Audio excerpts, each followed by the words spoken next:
Hi friends, நேற்று சாயங்காலம் பாஞ்சாலாயிட்ட போயிட்டு எலுமிச்சை பழம் வாங்க போனேன். ஆயா எனக்கு தெரியல, வந்து மரத்தில் இருக்கா என்னான்னு காட்டுன்னாங்க. போய் பார்த்தேன், ஒரு 4-5 பழம் தான் கொஞ்சம் தேர்ச்சியாக இருந்துச்சு. அதை பறிச்சுக்கிட்டேன். பாஞ்சாலாய் வீட்டு கொல்லையில் எல்லா வகை மரமும் இருக்குது. ஒரு 5 பழம் மட்டும் வாங்கிக்கிட்டு ஆயா நான் போயிட்டு வரேன்ட்டு வந்துட்டேன். ஏன்னா இன்றைக்கி நான் வந்து லெமன் சாதம் செய்கிறதுக்காக என் பையனுக்கு வாங்கிட்டு வந்தேன். என் தங்கச்சிக்கு அடிபட்டதுலேருந்து பாஞ்சலாயா வீட்டு பக்கம் போய் உட்காரவே முடியல. இந்த மாதிரி ஏதாச்சும் ஒன்றுனா தான் நான் போக வேண்டிய சூழ்நிலை வரும். பட்டுன்னு போயிட்டு சட்டுன்னு வந்துடுவேன். நைட்டு டின்னருக்கு இட்லி சாம்பார் செய்யலான்ட்டு பயிரை ஊற வச்சுட்டேன். ஊறின பயிரை குக்கரில் சேர்த்து கொஞ்சமாக ஜீரகம், தேவையான அளவுக்கு தக்காளி சேர்த்து நல்லா வேக வச்சுட்டேன். வெந்ததை பிளெண்டர் வச்சு நல்லா கடைஞ்சி எடுத்துக்கிட்டேன். இட்லி தோசைக்கு எப்போவுமே நான் வெத்து சாம்பார் தான் வைப்பேன், வெறும் வெங்காயத்தை போட்டு.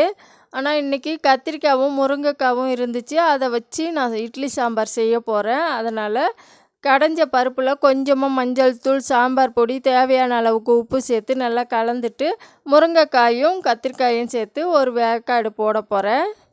கத்திரிக்காய் முருங்கைக்காய் நல்லா வெந்ததும் நான் 2 சோட்டா அளவுக்கு புளி ஊற வச்சுருந்தேன். அதை நல்லா கரைச்சி சாம்பாரில் ஊற்றிட்டு அதையும் நல்லா கொதிக்க வச்சுட்டேன். சாம்பார் நல்லா கொதித்ததும் கடுகு, ஜீரகம், காஞ்ச மிளகாய், கருவேப்பிலை, வெங்காயம் மட்டும் தாளித்து கொட்டிட்டோம். மணமாக இருந்துச்சு. கொஞ்சம் பெருங்காயத்தூள் சேர்த்துக்கிட்டால் சூப்பராக இருக்கும்.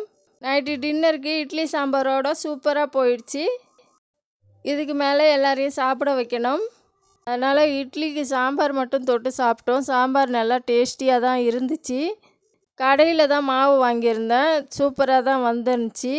என்கிட்ட உள்ள கிரைண்டர் ரிப்பேர் ஆகி ரொம்ப நாள் ஆயிடுச்சு. நம்ம வந்து ரிப்பேர் பண்ணோன்னா எங்கள் வீட்டில் ஆம்பளைங்களாம் போக மாட்டாங்க. என் பையனுக்கு ஒன்றும் தெரியாது. நான் தான் போகணும் வண்டி எடுத்துக்கிட்டு. எதாக இருந்தாலும் நான் தான் செஞ்சாகணும். அதனால் நான் கிடப்புலையே போட்டுட்டேன். அப்படியே தான் இருக்குது. கடையில் வாங்கி யூஸ் பண்ணிக்கிறது தான்.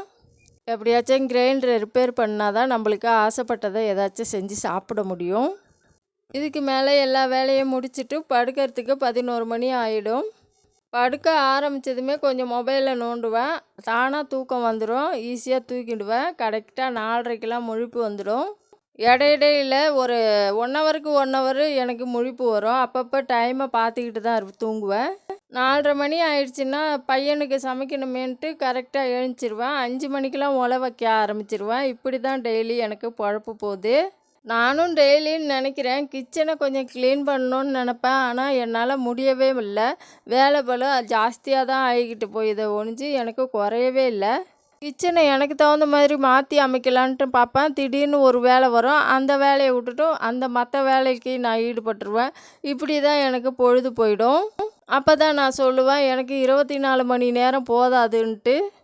நான் ஃப்ரீயாக ஆகிறதுக்கு நான் என்ன தான் செய்யணுன்ட்டு எனக்கே தெரியல. அந்தளவுக்கு வேலை வேலை வேலை இப்படியே தான் போய்கிட்டு இருக்கு எனக்கு. காலையிலே லெமன் சாதம், முட்டை ஆம்லேட்டு, உருளைக்கிழங்கு பொரியல் செஞ்சு என் பையனுக்கும் பொண்ணுக்கும் கொடுத்துட்டேன். கொண்டைக்கடலை, பச்சை பருப்பு ஊற வச்சுருந்தேன். அதை அவிச்சு தந்துட்டேன். ஒரு ஆப்பிளை கட் பண்ணி வச்சுட்டேன். மதியம் லஞ்சுக்கு மீன் குழம்பு தான் செஞ்சுருந்தேன். நாளைக்கு இன்னொரு வீடியோவில் பார்ப்போம். தேங்க்யூ, பாய்.